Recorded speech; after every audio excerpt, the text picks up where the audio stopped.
Hello and welcome back to a new episode of the CTO show with Mehmet. Today, I'm very pleased. Joining me from the US, Ben Wilcox. Ben is the CTO and CISO, or some people they say Chief Information Security Officers. For ProArch, he's an expert in his domain, and I'm very thrilled to have him with me today. We're gonna talk about a lot of topics, all the way from this merge between cybersecurity plus being a chief technology officer. We're going to talk, of course, about DevSecOps. We're going to talk about AI adoption and risk. We're going to talk also about architecture, and Ben's view on this, and maybe a few topics here and there and everything in between. So without further ado, first of all, Ben, thank you very much for making it.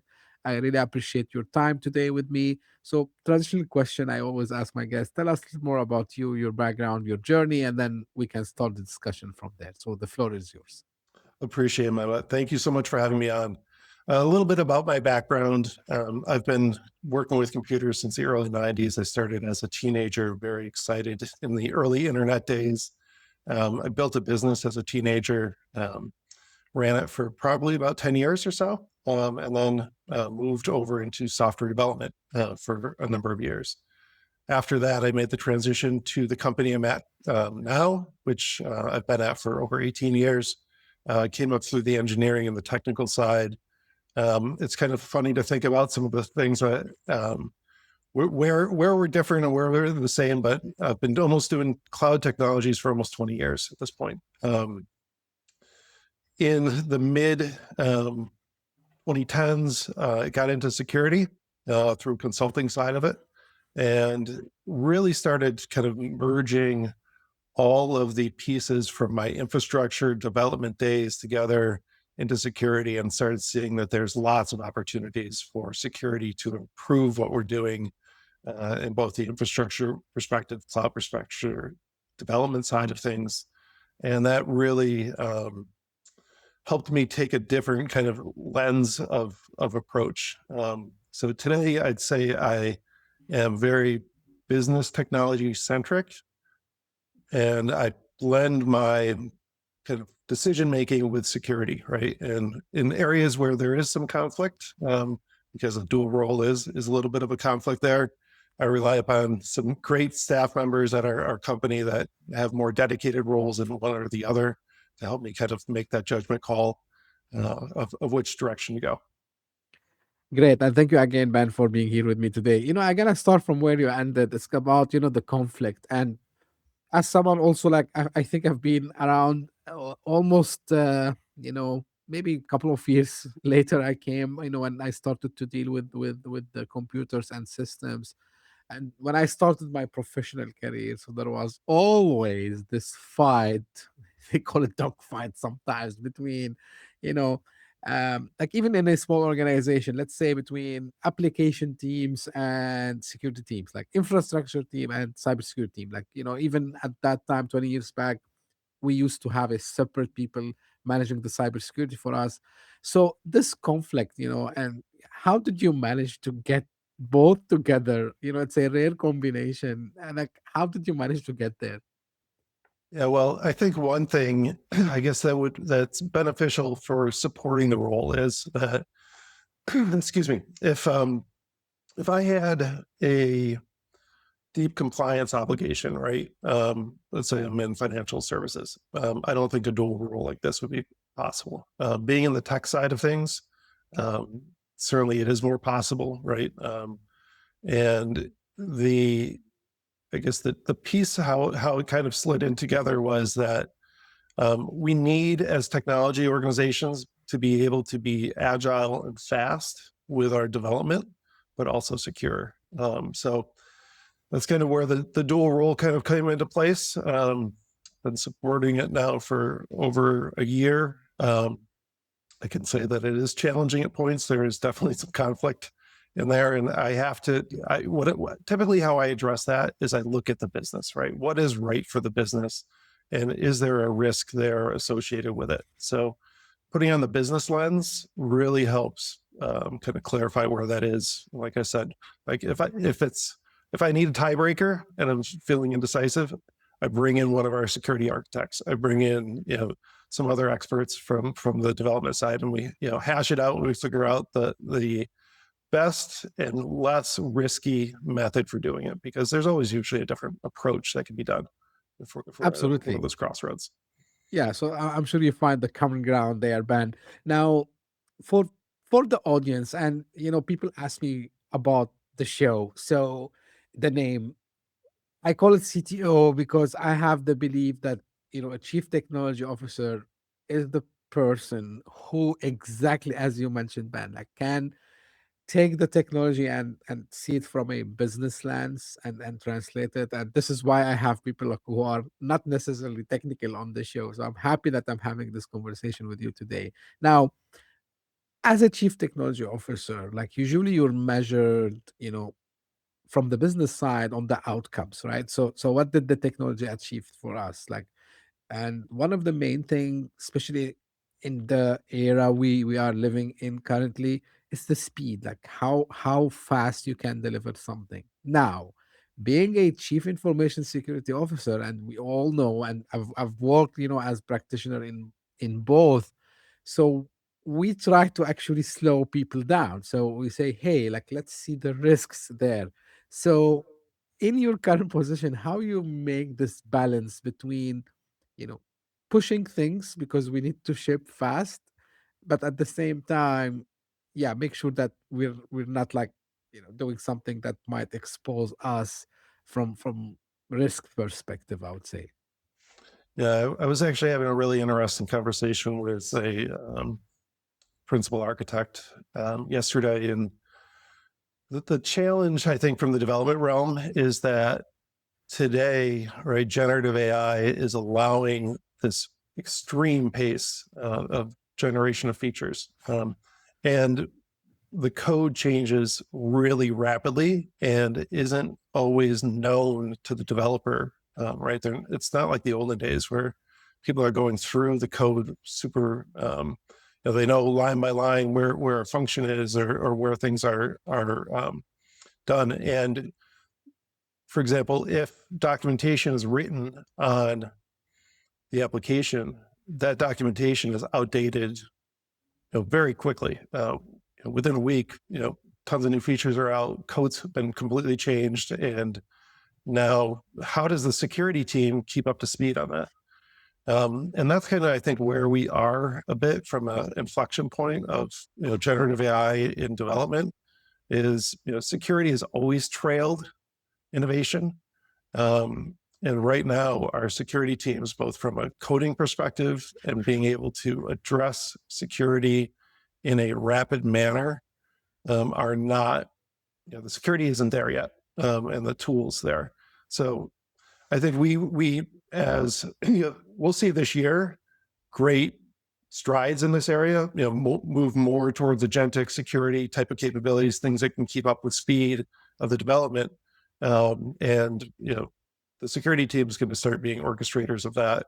And I think that we're also going to see the development team being orchestrators of that, right? Because they're going to ideally get feedback in real time, not having to go back and try to retrofit stuff. And maybe it's agent to agent, right? So, your development agent is talking to your security agent, and saying, "Hey, here's my latest code," and the security agent says, "Well, this isn't good. Go back and fix this." And maybe we get to that state. That would be ideal, right? Where they're not having to go Yeah. back. But we need better security, from what I'm seeing today with some of our development sides of I, things. I'm happy you mentioned this, Ben, because and you mentioned AI. Although, like, I'm gonna ask about different aspects of AI later, but um, I think a lot of people, and I'm not sure if I should say this, fortunately or unfortunately, now we have a lot of people who jump on the bandwagon, and they want to be part of this. And we see them talking about security also as well. Now, if we want to go back to the roots, right? If you want just now put, your CTO hat actually, or anyone who's building software, we always talk, even when we talk to clients, that hey, you know, one of the main thing we are proud of doing is we do everything, in a way which is secure by design, right? Mhm. So, and now I'm seeing a lot of, I would say divergence here because, the agents that started to appear, of course, I can't now not mention OpenClaw and, formerly known as CloudBot and Moldbolt and all this stuff. But of course, it's not the only one out there. And of course, the vibe coding, which, we've seen people who, yeah, they were shipping fast, but it wasn't secure. So just, reminding people and maybe business people more than technical people, man, because I think they need to hear this from someone like you. What do we mean by secure by design? Like how that looks from, an engineering workflow perspective, not just as, you know, I call it a cliche or a marketing material. Yeah, and that is that pause state, right? Which is going in, and when you're doing secure by design, in today's world, right, you want a paved path or a paved road, right? That gives the engineering team the parameters of which they have to operate and makes it simple from the beginning, right? This is the way that it goes.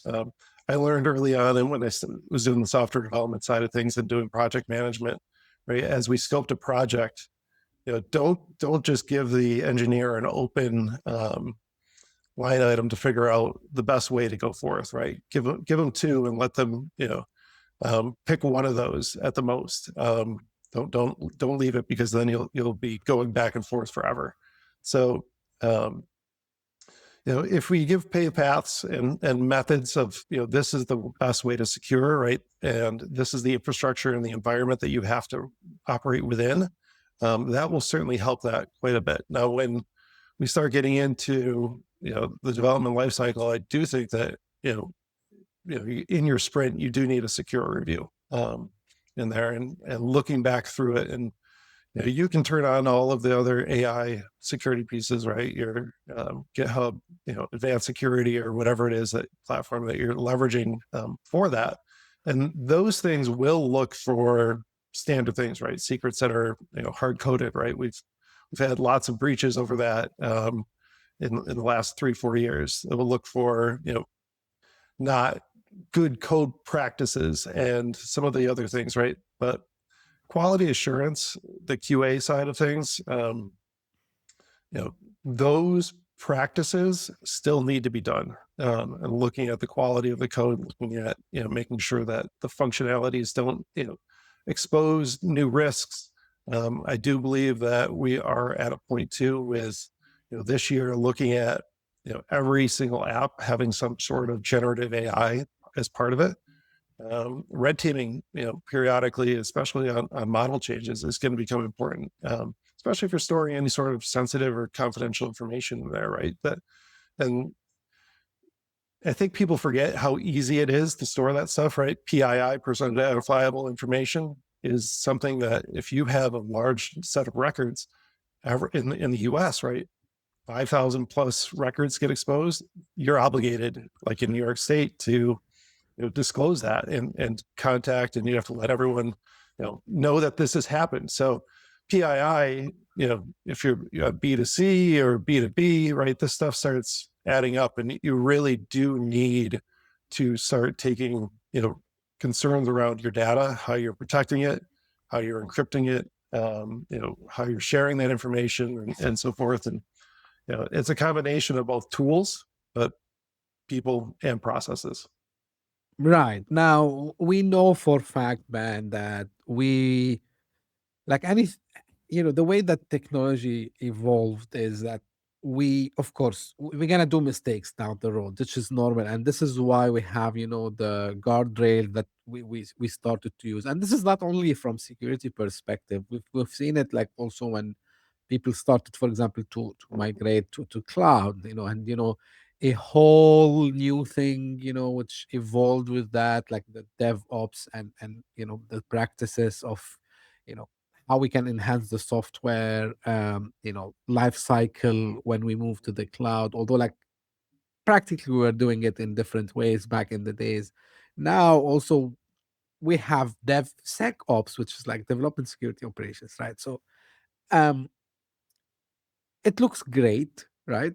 but is it succeeding on practice? Like, are really, you know, organizations utilizing it in the proper way? Like, are they really embedding into their pipeline CI/CD without slowing their teams? Like, what's going wrong there, and how we can enhance it? Yeah, there's definitely, I think, room for enhancement there. I don't see a lot of successful DevSecOps in organizations. Even in presentations, I've done a few on DevSecOps, and frankly, the maturity isn't there. Maybe in some very larger, if you talk about the F500, maybe it's much more successful, but trickling down, right? It's especially about features, speed today, getting it out the door. The ability, if we think about too where teams are, I just haven't seen security become a focal point in development, and the skills needed to assess the risk side of things being done from a personnel perspective. That's not something that's there. I do see, like, for example, in security, people moving towards more programmatic, having those skills from a program perspective, and being able to start at least understanding the developer's world a bit more. But there's still definitely a big lack in that space, and I think there's lots of room for improvement. As DevSecOps, um, very few people can do it at speed, right? And do it consistently. There's always like a roadblock there, and I think the less friction is obviously the goal that we wanted to get to, but the problem is that some of the tools I think that we still have there are either not configured well or they're just not very good at it, right? And so they stand up the roadblocks rather than getting it early. It's right at the end, forcing the developer to get right back. Right now we're back at a stage of fixing 2 weeks after the feature is supposed to be due, and no one likes that, right? If you're being measured on how quickly you get things done and how good your feature is, right? Being Right. late all the time doesn't give you a good KPI to follow. Yeah, and I think there is the rush also, like to ship as fast as possible. And here, where I want to ask you, Ben, from what you're seeing in the market, of course, we know for a fact that AI adoption is top of mind, even on the board level. Everyone might be asking in their companies, "Hey guys, what are we doing with this AI thing?" Right? Um, so, are you seeing people or organizations currently just trying to build AI into whatever product they have, or are they trying to find a way to just, again, say like, yeah, we have adopted some AI here, we did this, we did that, and now we're fine. So what's the difference really between using an AI tool? Like, we have seen, like, I've seen like someone the other day saying, hey, like, yeah, we adopted AI and we gave ChatGPT access to everyone. And you talk to someone else and telling you like, hey, no, we're building actually AI into our products. Like, we're trying to enhance, things using AI. So what leaders miss here exactly, Ben? Like, what are you Yeah. seeing in the marketplace? Yeah, those are definitely two different buckets. I would call the Copilot or ChatGPT side, right? It's AI for personal productivity. The other bucket that you're describing, building it into the apps, is AI for enterprise or building those enterprise types of apps. Different customers are in different stages on that. We see organizations that it's often starting out on that personal productivity side, right? It's hard to envision how things can change sometimes if you don't have access to those tools. So change adoption is a very big thing when it comes to personal use of AI, like the co-pilots. When moving into like the enterprise app space, you got a whole different realm of things. You got things that are just kind of bolt-ons, and hey, we've decided to enable queries from instead of going to the user interface, you just type in what you want, and maybe you get the answer that you want. Other ones are completely redesigned, rethought, right? They have different data sets on there, and they're actually building more. It's not just about getting a response. It's about, hey, maybe I can do something else with this, right? And manipulate it and create a report or whatever it is, right? So moving towards those ability to create something through tools on that side. So we see a gamut on there. But I think that this year is the year that when we look at apps, whether, I'm not certain I believe that SaaS is necessarily dead, but, SaaS products will have AI components. And I don't like people talk about this thing called shadow AI, right? You don't know what Yeah, AI is being used in your organization. Well, this year, just assume that every single app that anyone is using is going to have some sort of AI in it. I think that's safe to say, right? There's yeah, not really going to be a tool like out there that, doesn't have AI in it. That's, so right. they're going to build Th- it th- in. there, there is no escape from that, and just this debate for the SaaS, and I think maybe I mentioned a couple of times in my recent discussions, and I think no harm of repeating my own opinion on this. And I'm telling people it's not like about SaaS is dead, is SaaS going to continue or not. It's about the going back to basics. And this is why when, for example, I ask you like secure by design, and always I go and ask people like, even if you today you are able to, let's say, just people are talking about the CRM, they take it as the simple example, and they say like we vibe coded a CRM system. Fine, good for you. Is it secure, right? Like No. how how are you how are you going to maintain it? Like who's gonna be the product manager for this in-house built CRM, right? And this is why, yeah, people might become creative, and this is where there will be a collaboration with the SaaS vendors actually. And I read a very great article.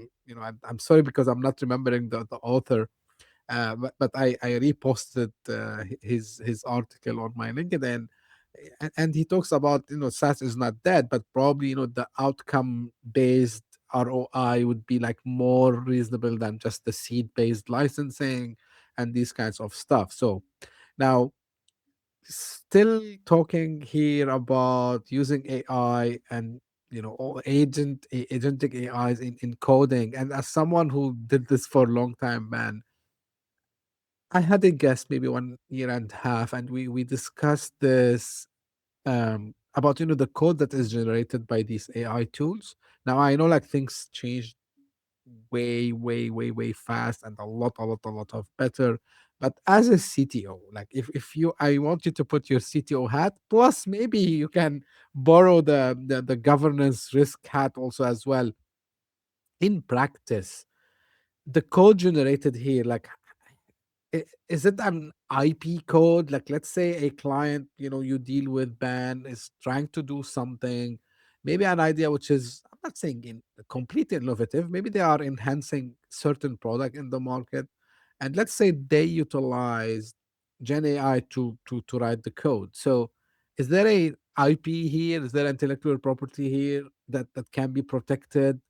uh, how safe is the code that is coming out in your opinion nowadays? Like how safe is it to use it? I'm not against or with, but I'm not sure how much also hype around the job of software engineers. And I want to hear your opinion about this, because every single CEO of these AI companies, they're saying like OpenAI, they say like actually GPT helped with the 5.3 codex. Anthropic, they're saying the same thing about Claude, and they're coder, they don't write code a lot nowadays. Of course, like we don't know. I'm not saying I'm denying or accepting, but with all these, like where is the governance risks you see? Where is also, you know, how much trust we can put in these lines and lines, of course, because we're talking sometimes about millions, maybe. Sure. So I think the big challenging piece here is like, let's start with the quality. The quality of the code, it creates functional, you know, features, right? So from a feature perspective, yeah, it's working great. Um, Now, if you kind of start digging in, right, there's still a lot of junk, right? You'll start seeing emojis, you'll start seeing things that aren't necessarily optimized. And if we go back to thinking about like how LLMs work, right? An LLM is going to make a decision around how it puts things out based off of, the prompt that is provided. So if you're putting in prompts that aren't really optimized and you're not being very prescriptive on the guidance that you're providing, right, the quality that you're going to get back is not going to be nearly as high as what you could potentially be getting back. So part of it's going to be around user education. I think that there's a lot to to say about like if you are a software development company or a company that is building IP, right? Your secret sauce may not be, excuse me, your secret sauce may not be the um, the product that you have. It might actually be your prompts that help you create great products or deliver that service. So I think that's kind of where your IP is going. Is it's going to be what are the prompts that allow you to be really super great on that. Now, from a security perspective, you know, I would still treat it as like, hey, this is an intern, right? Are you going to trust everything that an intern says? And has doing it right. They don't have 20 years of experience. They might have some better practices, but this is still learned code, right? Off of if the thing that it's putting in there is learned and it's junk already, then that's what you're getting out. So I would say still need to do your code reviews, look at the quality of it. Um, you know, build your MVP, but make sure that you definitely do your due diligence in there and make sure that you get your security reviewed early on. Right.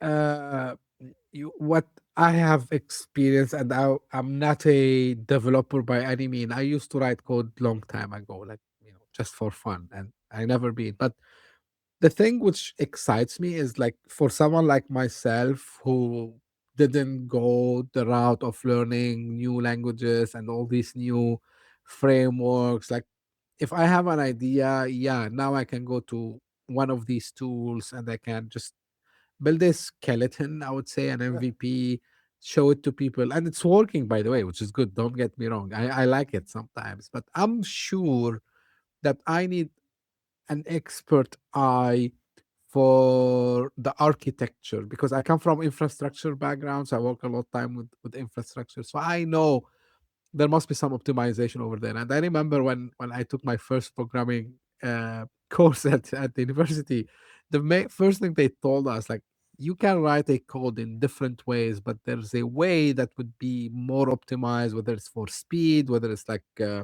reusability and so on. So I'm sure. sure you need the expert eye. Maybe the AI will get there one day. I'm not sure, but yeah, like this is my own opinion, and this will bring me to ask you about also now in the age of AI and customers uh, around the globe, although like they didn't finish yet what we call the digital transformation and moving to the cloud, and now we have this new generation of applications, and AI is a, I'm not saying must have, but majority of the time AI is an important aspect of this, and AI has its own architecture, whether on cloud or maybe sometimes still in a hybrid environment. So here, what are you seeing changing? Because we used to talk about multi-cloud for it's for resiliency. We used to talk about like, yeah, we need to have like kind of this hybrid thing. Just again, some part of the data should stay on-prem and should not leave the data center.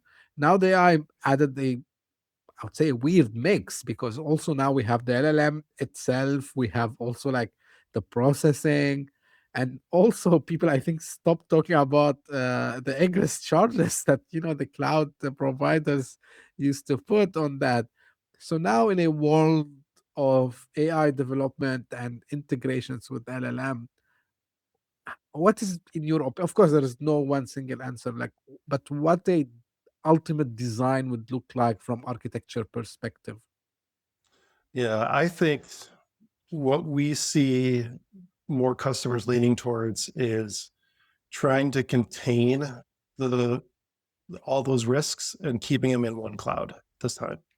So where possible, right? Whether it's, we're a big Microsoft shop, right? In Azure, the idea is that, your Foundry tool, right, hosts all the models, right? It's a platform there that, doesn't matter if you're an OpenAI, Anthropic, whatever, right? Go pick your model that you want. It stays within that ecosphere. You don't have the egress. You don't have concerns about privacy where it's going. And we see more orgs wanting to at least, feel like they have more control around where it's going, um, and leveraging the resiliency within that single cloud as the platform for it. Now, when it comes to, I guess, the development of that, right, we're seeing people wanting to do new ground up builds for AI, and leveraging it from a well architected framework, because the things that you described, right, of multi-cloud, complexities around that, some orgs still want to do that stuff. But at the end of the day, they want everything in a secure footprint as much as possible, because there's just so many focal points of security risks when you start looking at enterprise AI and, building it right. You still have your traditional risks of infrastructure. You still have your risks of, what you're doing from a security code perspective in your APIs. You still then also are now adding on your LLMs, right? And what could happen from a model poisoning perspective there. And then you're also adding on additional things from a, user interactive perspective, right? Or, start adding on agent capabilities, right? Now this agent can go out to the internet. You have a whole other set of risks. So you have all these egress ingress points. You have all of these other areas that, could potentially add security risks to your business. Having them in one single spot makes it way easier to contain than trying to deal with a multi-cloud type of situation. Right. Now I gotta, you know, I can't put my comments here because you are the expert, because like, things are moving really fast, Ben. And in some countries, they're focusing a lot on data sovereignty, right? So they want these LLMs and the processing of the data to be within the country. And this is where sometimes we're seeing even people buying these you know very powerful chips like the GPUs, to put them on prem, and they are saying, yeah, let's put everything here. I've seen some, actually, I talked to some startups, and what they're doing is that they're offering a hybrid approach, but yeah, they're trying as much as they can when it comes to data and metadata to put it into one place, so we don't have fragmentation and latency issues and all this. But I'm seeing like it's getting more and more complex, and this is where I want to ask you, Ben, in this age, like, I think we're same generation when it comes to the technology. And for us, like, things were okay, exciting changes always used to come, right? Like, from how computers actually came, how the cloud then developed, like mobile and all this stuff. And also the coding frameworks, and we passed through multiple stages. But I would say, like, there was a kind of pace that we were able to grasp what's happening, but now it's changing very fast. So if someone today, they're planning in the future to become CTOs, so what do you think the kind of skills that they should have to develop, these, I would say, skills to be relevant in fast changing, world, of course, where also AI is moving fast, We talked about security risks also as well, and they should be aware of that. So what kind of skills a modern CTO in your opinion should have?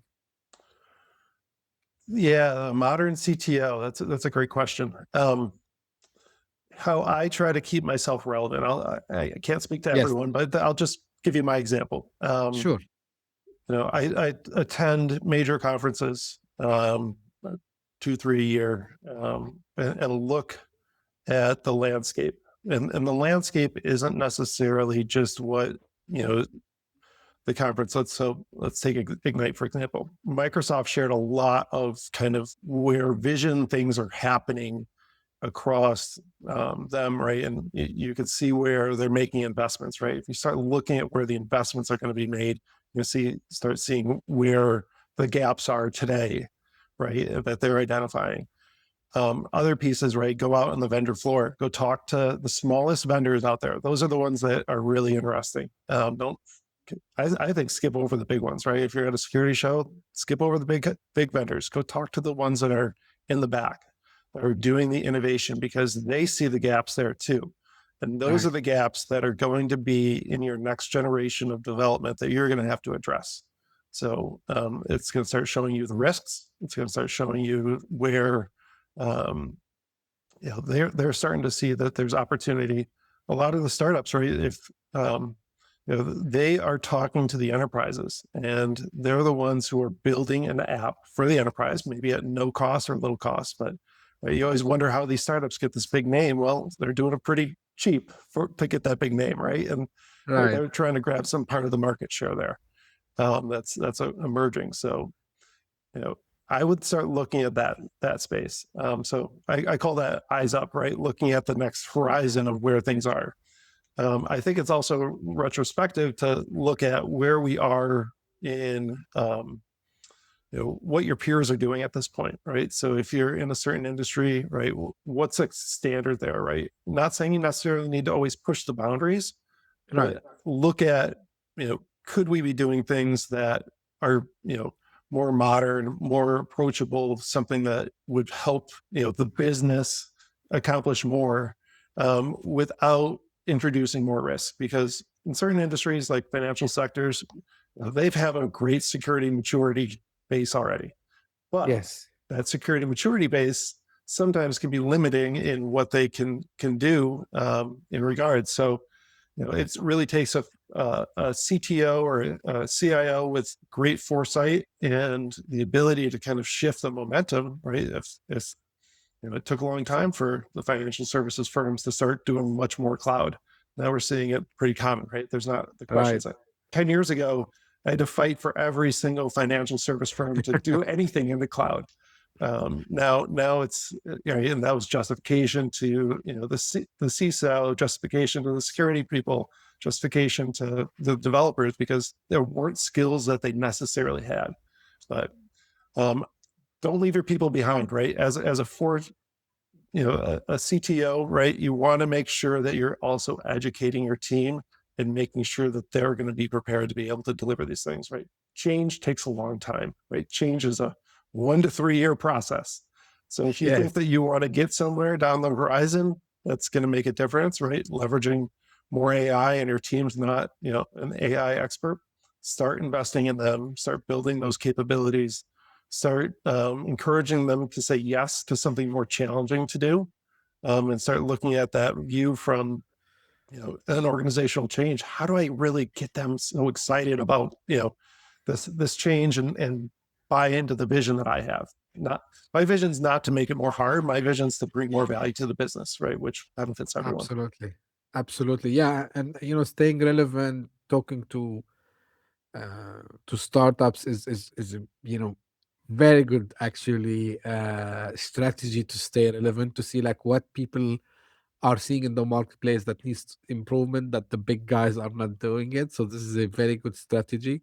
Of course, attending, as you said, conferences, and I've been, honestly, from my perspective, I've been selective because I go to the ones which I think they have value, like they're not overhyped. Because also, like, sometimes we Yeah, we see, especially with the AI, a lot of overhype. And I'm not, and I'm the big, I'm one of the biggest defender of the AI when it comes. I'm saying it's not a bubble. It's true, but yeah, like there are like some people who are trying to overhype it. But yeah, so to know exactly what's happening, which is absolutely perfect. And to your point, Ben, which I think this is the core.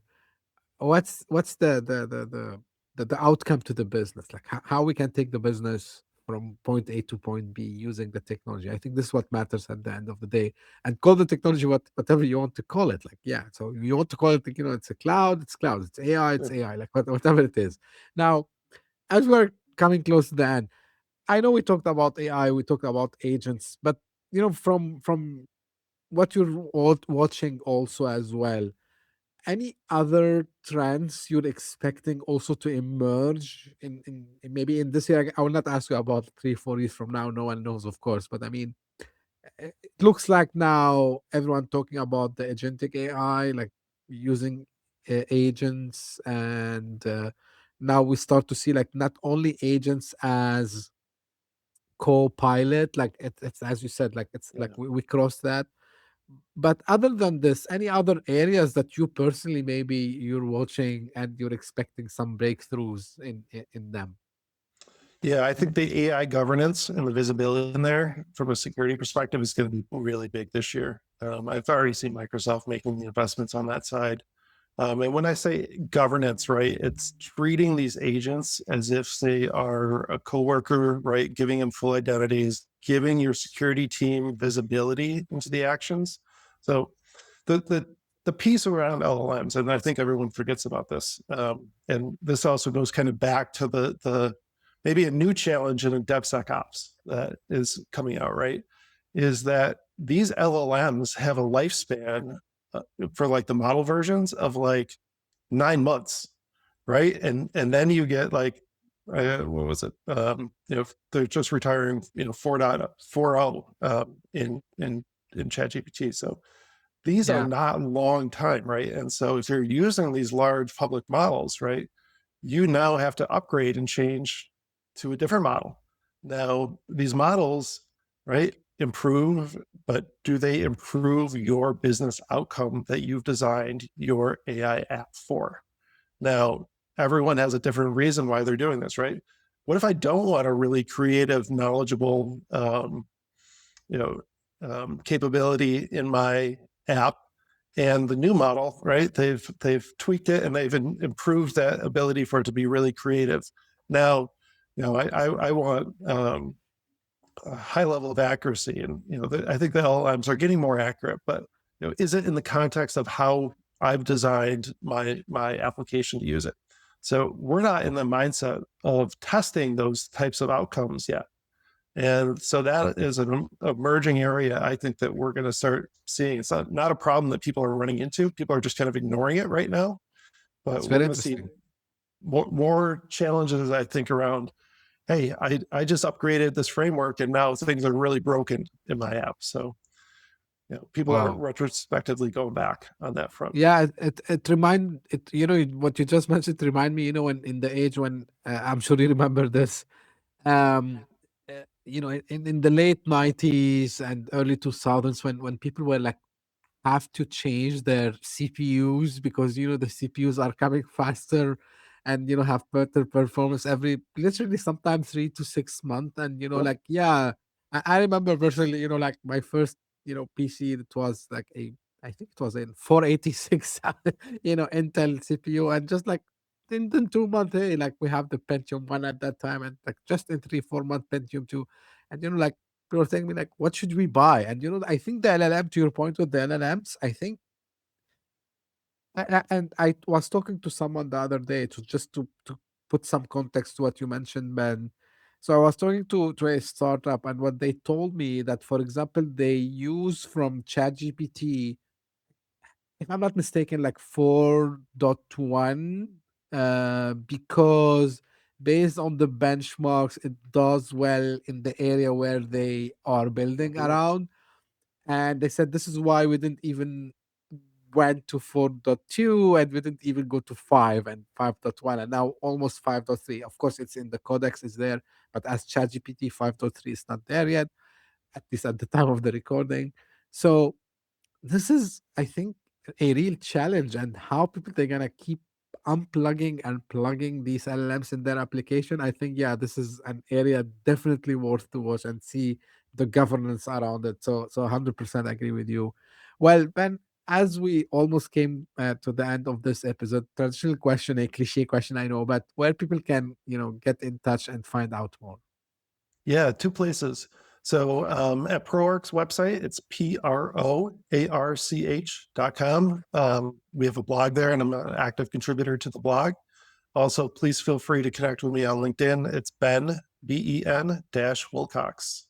And I'm here in upstate New York. And, please feel free to connect from there. Great. And again, thank you, Ben, for being here with me today. For the links, the audience, they don't have to go search manually. Everything will be in the show notes. So if you're listening on your favorite podcasting app, you'll find the links to the website and Ben's LinkedIn profile in the show notes. And of course, same thing if you're watching this on YouTube. And at the end, I can't thank you enough, Ben, for this, insightful and very, knowledge rich episode. And I think we covered great topics with you today. So I hope also the audience will find them useful and beneficial. So thank you again for your time. And this is how I end my episodes. This is for the audience. If you just discovered us by luck, thank you for passing by. I hope you enjoyed. If you did so, give us a small favor by subscribing and share it with friends and colleagues. And if you are one of the people who keep listening to the podcast and actually they recommend it to others. So thank you for doing so. You're doing fantastic. I can see this from the statistics. Again, since last year, I'm repeating this at the end of each episode. I can't have these statistics without you. So being on the top 200 Apple Podcast charts in different countries. So every 2 or 3 weeks we shift from one country to another. So this cannot happen without, of course, a great fan base like yourself. So thank you very much for this. And as I say always, stay tuned for a new episode very soon. Thank you. Bye bye.